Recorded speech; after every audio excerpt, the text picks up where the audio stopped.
Domo domo, welcome to class 003 of Positive JuJu. This is your host Steady, always at the ready for you guys with the Jujutsu Kaisen content. Now before we get into it, I just wanted to say a big thank you to everyone out there who's supported so far. I saw a couple of reviews on Apple Podcasts. Thank you very much, it's very humbling. And it not only helps myself, but to get the Jujutsu Kaisen word out there, because we're the OGs, and we know once Jujutsu Kaisen takes off all over the world, we're going to be the ones to have supported it from the start. But for today, we got a couple really interesting topics to talk about. First, the topic that I've been teasing for a while now about Fushiguro and his powers, and what the potential for his abilities are, and what this ace up the sleeve, the trick up the sleeve that Gojo keeps on referring to, other people keep on referring to, as such as Sukuna, distinctively different from his Shikigami powers. Then I'm going to be going into the hugely popular Gojo sensei and what his fate in the series is. Is the writing on the wall already as far as his character? Will he survive till the end? What's going to happen to him? We're going to take a look at the clues that have kind of been dropped along the way and try to ascertain his fate in the series. And of course, we'll be dropping a little Japanese lesson as well, and going over the answers from the JSATs, the Jutsu Sorcerer Aptitude Test from last week.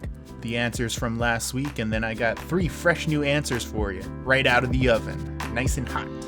But without further ado, class is about to start, so take your seats and let's get ready for class.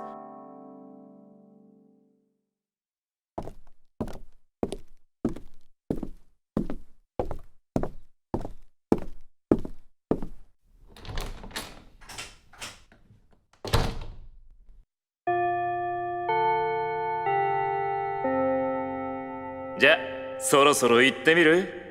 何をって決まってるでしょ。領域展開。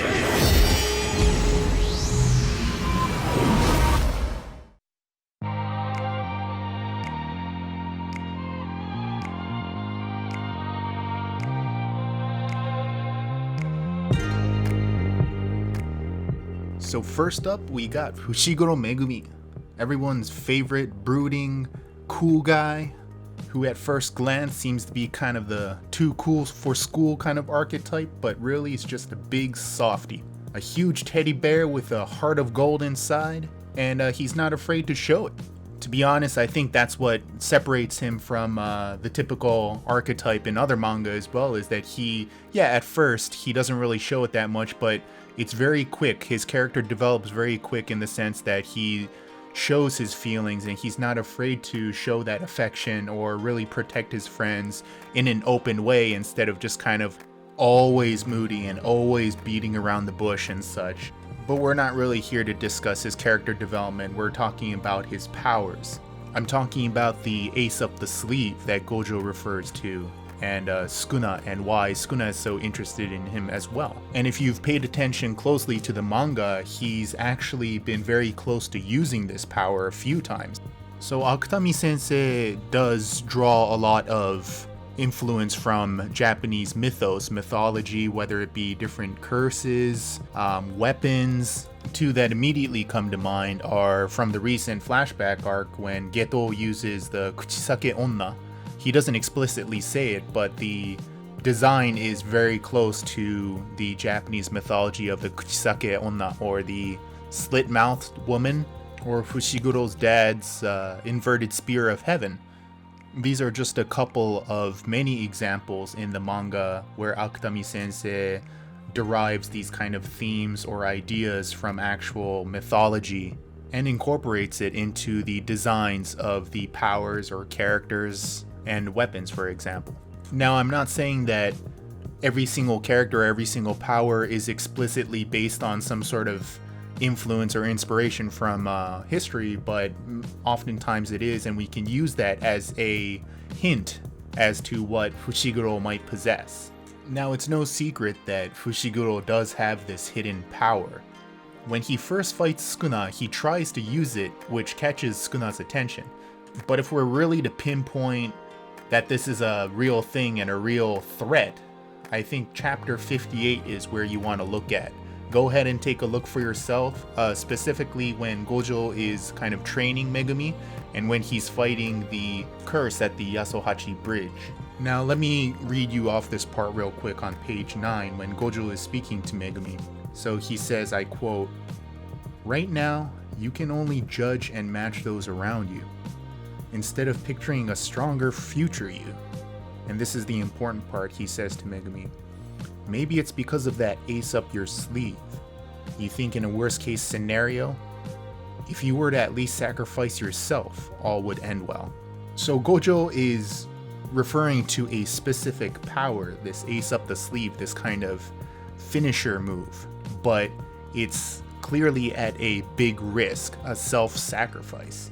Now I researched this line, this incantation, furube, and found something very, very interesting in actual Japanese Jujutsu lore. And the keyword here is Tokusa no Kandakara. Again, Tokusa no Kandakara.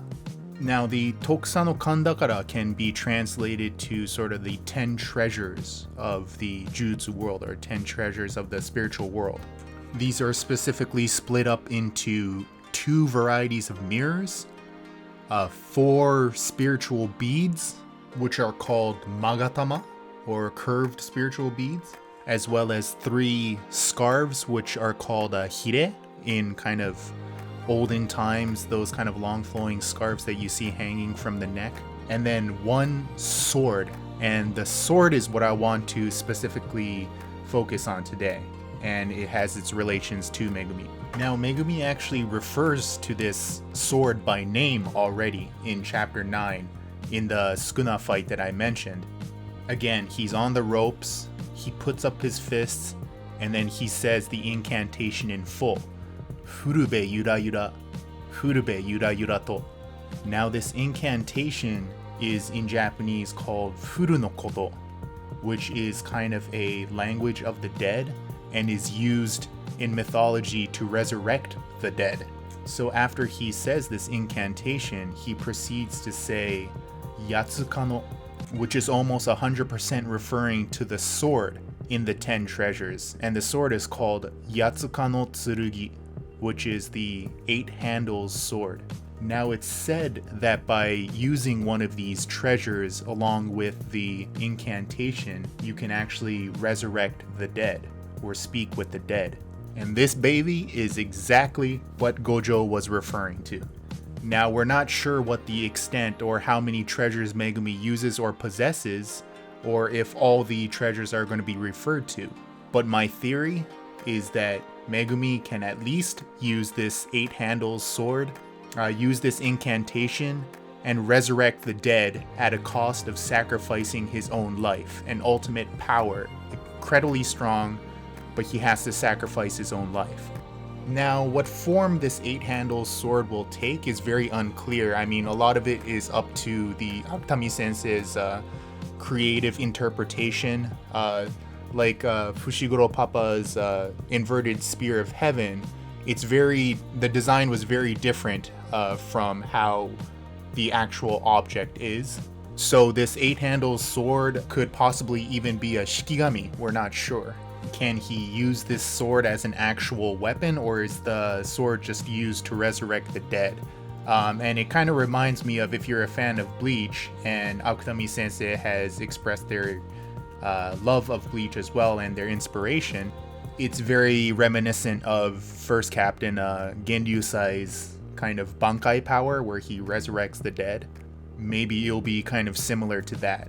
Who knows? I mean, Akutami sensei will probably have a lot of fun with it, already has an idea of what form it's going to take, but at least we can say that there is this connection with the 10 treasures, that Megumi has this commune almost with the dead, and he's able to weaponize that and use that as a curse technique.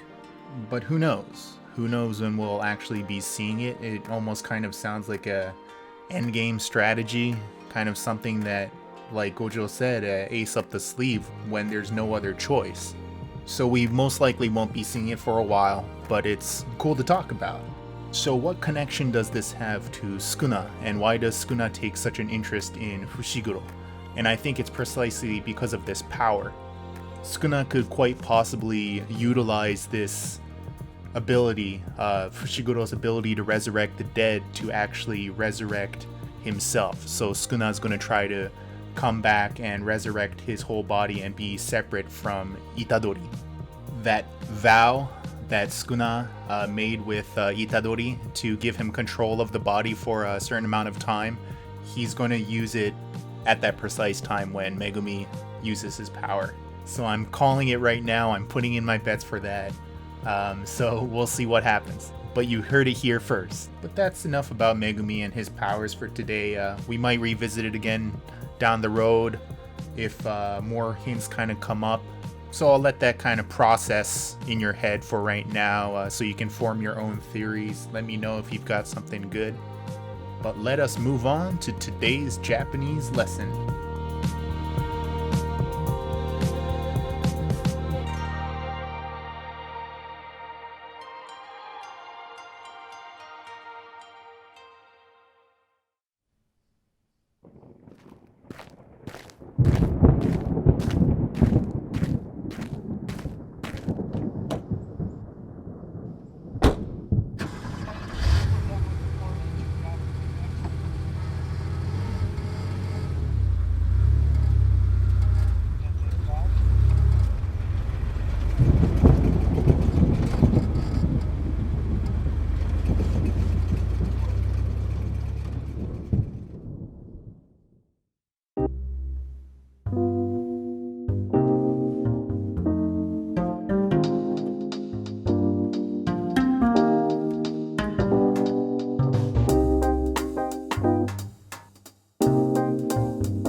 So for today's Japanese lesson, we're going to be revisiting chapter 50, and one of my favorite characters in the manga, Nanami Kento.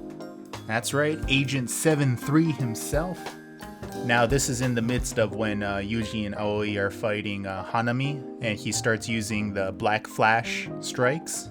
Yuji does, but then Nanami is kind of interviewed, which we find out is actually interviewed by Ino Takuma. But Nanami talks about how he's had experience with Black Flash before, and this is what he says. 私の記録ですか? 4回. 運が良かっただけですよ. Which in English we translated as my record. 4. I was lucky.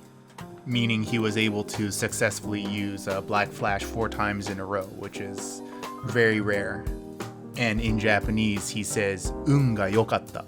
And this is the point that I want to talk about today. 運が良かった. 運 is lucky in Japanese, or luck. 運が良かった. And 良かった meaning it was good. So when you combine 運, luck, with 良かった, it was good, it as a phrase means I was lucky, or we're lucky, or we got lucky. 運が良かった. You'll oftentimes hear this phrase just being said in kind of the English format, saying lucky, like lucky, I got lucky, even in Japanese. But if you were to say it in Japanese, people say it as 運が良かった. So in anime, you'll hear characters saying, in a lucky situation, they'll say lucky or 運が良かった. So next time you're watching an anime, see if you can spot that out. A little bit of practical Japanese that you might be able to stick into your repertoire as well. I hope you guys are liking these little Japanese lessons, and definitely be sure to let me know if you do hear one. That'd be a really cool experience for me as well, so let me know. But let us move on to the next topic.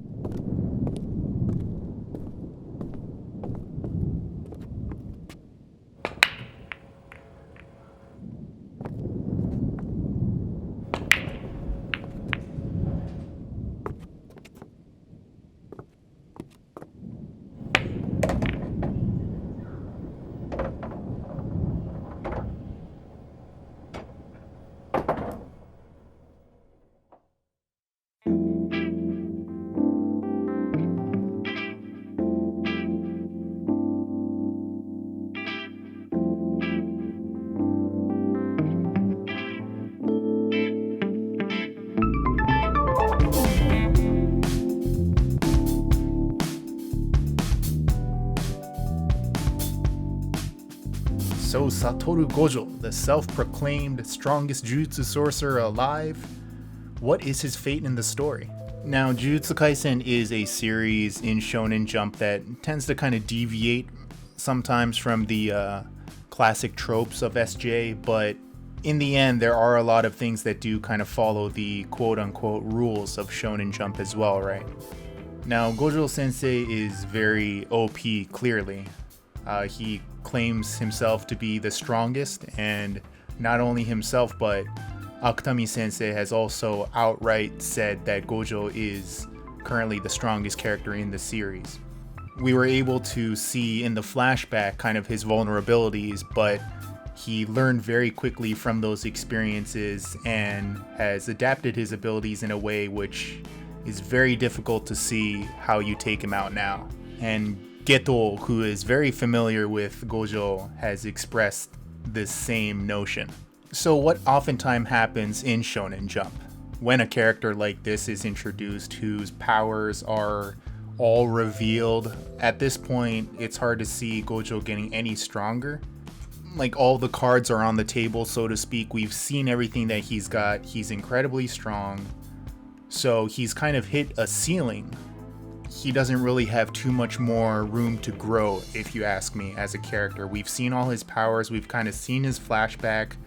We know that he has sort of these kind of motivations behind the scenes and that he doesn't like the Jujutsu Society as it is.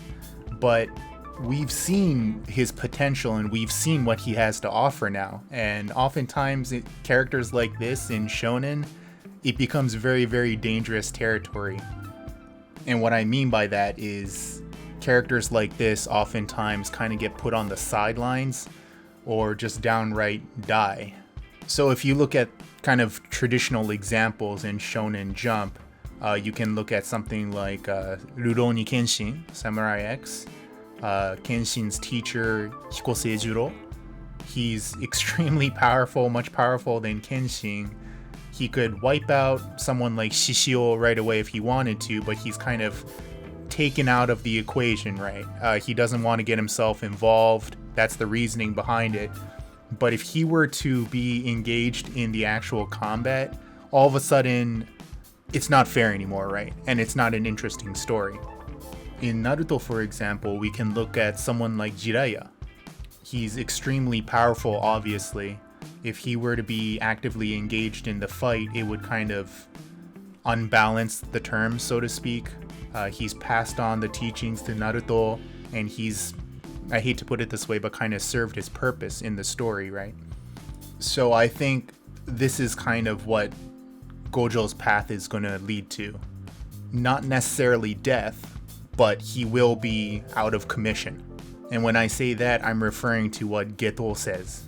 So in chapter 12, the cafe scene where Geto meets up with Jogo and a couple of the other special grade curses, he's very blunt with them, saying that there's no way that you guys can take out Gojo, and the war between Jujutsu sorcerers and curses is never going to be won by the curses unless two conditions are met. The first one being to get Yuji, Tadori, and Sukuna to their side, to the curses side, and B, to take Gojo out of the equation, kind of what we were talking about earlier. Not necessarily killing him, because even Geto says you can't kill this guy. He's essentially unkillable unless you catch him off guard. But even then, you can't really kill him.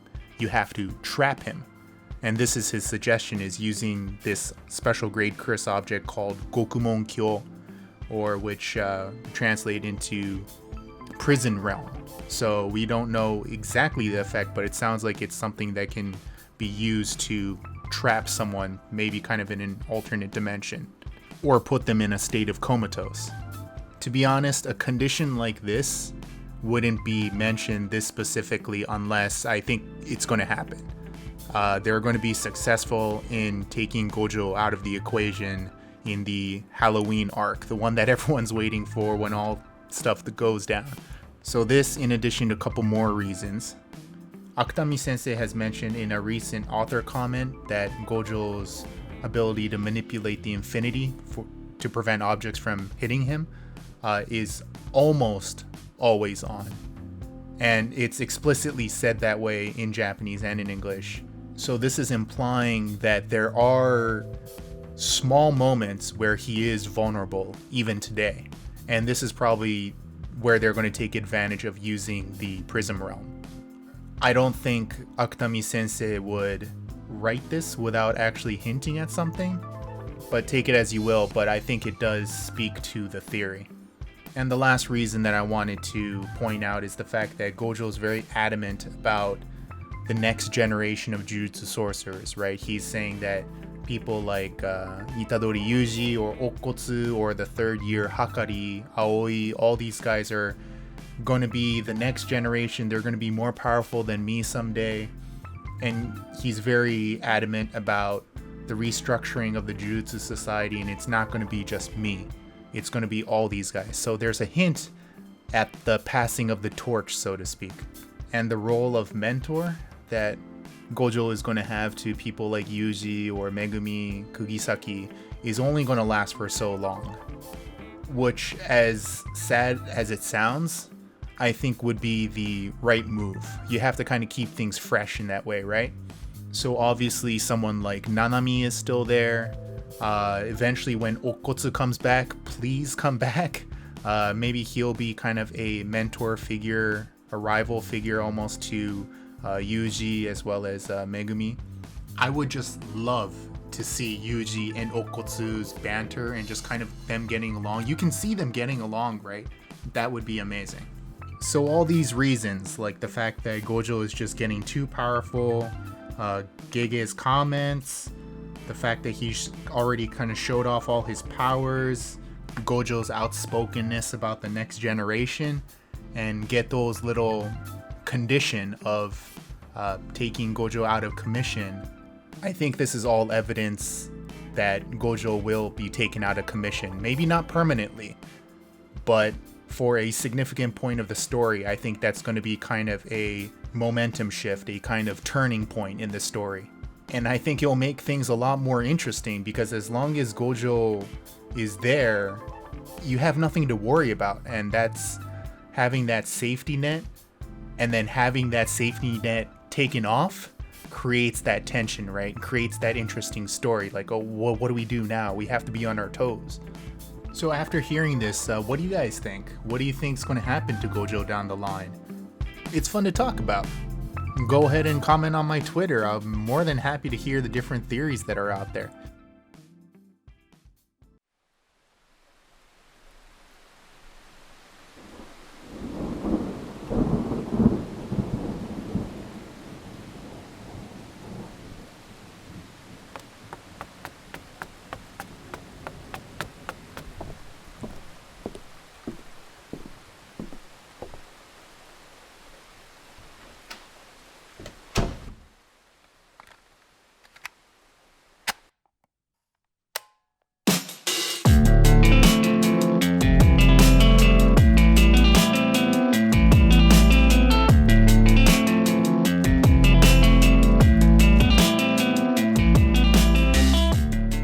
Another edition of the JSATs, the Jujutsu Sorcerer Aptitude Tests.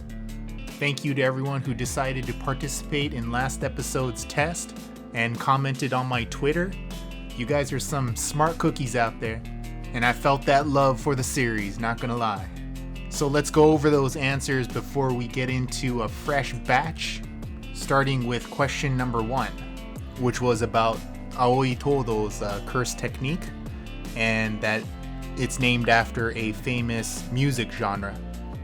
And the correct answer was Boogie Woogie. Such a cool name, and it fits the ability perfectly. And yes, it's named after a music genre as well as a dance that goes along with it. A style of dance, I should say. So Boogie Woogie was the correct answer for number 1.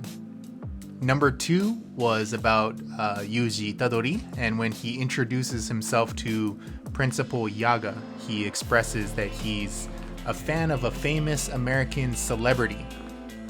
And that celebrity is Jennifer Lawrence. I know her from The Hunger Games. I mean, I haven't really watched much of her since then, if I'm honest, but Yuji seems to really love her. Kind of that great Akutami sensei humor there. So the correct answer for number 2 was Jennifer Lawrence. And number 3 was the tricky one, and it was 2 characters in the manga share the exact same name. Who are they? And the name is Kamo Noritoshi. Now the Kamo Noritoshi that we're more familiar with is the student from Kyoto, the one that used the kind of the blood manipulation. But he shares that name with who we assume to be his ancestor, another Kamo Noritoshi, who's described as a real piece of you-know-what, which makes me wonder why they named him that, but I think it's maybe because of the fact that the mother wasn't very well liked in the family, as they explained, so they decided to give this kid that kind of heretic name as well. So good job to those of you who got all those answers right, but even if you just participated, thank you very much. Omedetou to you. But without further ado, let's get those new questions on the way. Now I'm gonna up the ante a little bit in this week's questions, okay? I think I went a little bit too easy on everyone last time, you know? So here we go. Dai Ichimon, question number 1. In volume number 2 of Jujutsu Kaisen, Fushiguro Megumi is featured on the cover. However, he's not the only character on the cover. Who is he sharing the cover feature with? Think back, right? Volume number 1 is Yuji Itadori on the cover with the open hand with Sukuna on the hand. And then volume number 3 is Kugisaki by herself, right? And Gojo number 4 by himself. But number 2, Fushiguro's not alone. Who is he with? And no cheating, that's not fun. I mean, you can cheat, I mean, it's not like I would know the difference anyways. But let's move on to question number 2, Dai Nimon. So another Aoi Todo question, because he's one of my favorites. Aoi Todo has a scar on his face covering his eye. Is it on his left eye or his right eye? You've seen him so many times, right? But when you actually try to remember which side of the face it's on, I think you guys can kind of picture the scar, but when you try to remember what side it's on, then it gets a little bit tricky. But try to remember, is it on the left eye or the right eye? But let's move on to question number 3, Dai Samon, for the tricky question of the class. Tokyo second year Inumaki Toge, due to his Jugon cursed ability, is forced to speak using only onigiri or rice ball ingredients. Now, Akutami sensei has expressed most of it is just kind of gibberish, but has also said that Inumaki says a certain onigiri ingredient or filling, I guess, when he's agreeing or saying yes to something. So what is that onigiri filling? A little bit trickier, right? I mean, sorry if this one seems a little bit unfair.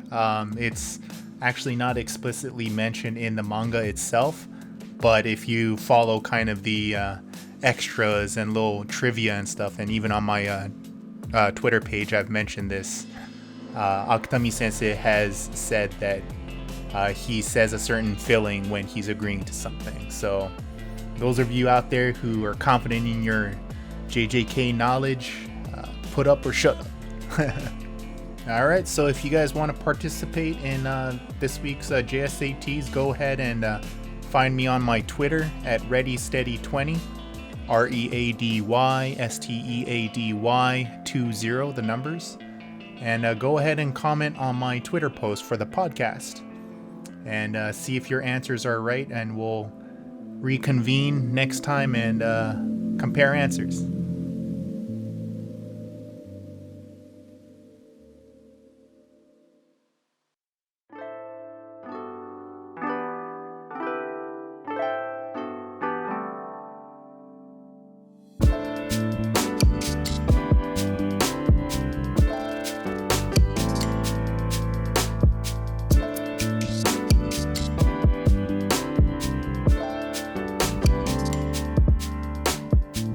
Alright, that is going to do it for us today.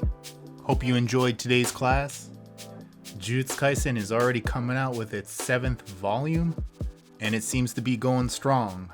With the recent flashback, a lot of insight into Gojo and Geto, And once that flashback arc is done, remember the last time we saw the main cast was in chapter 63. At the very end, Mei and Todo had recommended 5 candidates for a semi grade 1 Jujutsu sorcerer. They were Panda, Maki, Nobara, Fushiguro, and Yuji. So I can't wait to see what's going to happen next. I think the Halloween arc is still going to be kind of down the road a little bit, but you never know. But thank you for spreading that positive juju, listening in, supporting on Twitter, and my new YouTube channel. If you haven't seen it yet, you can find the link on my Twitter. Go ahead and check it out. It's still kind of in the early stages, still learning the process a little bit, but it looks like it's going to be some fun, and I've seen some good support so far, that positive juju, you know? So thank you for all those of you that have supported so far, and we will see you in the next class of positive juju. Mata yoroshiku!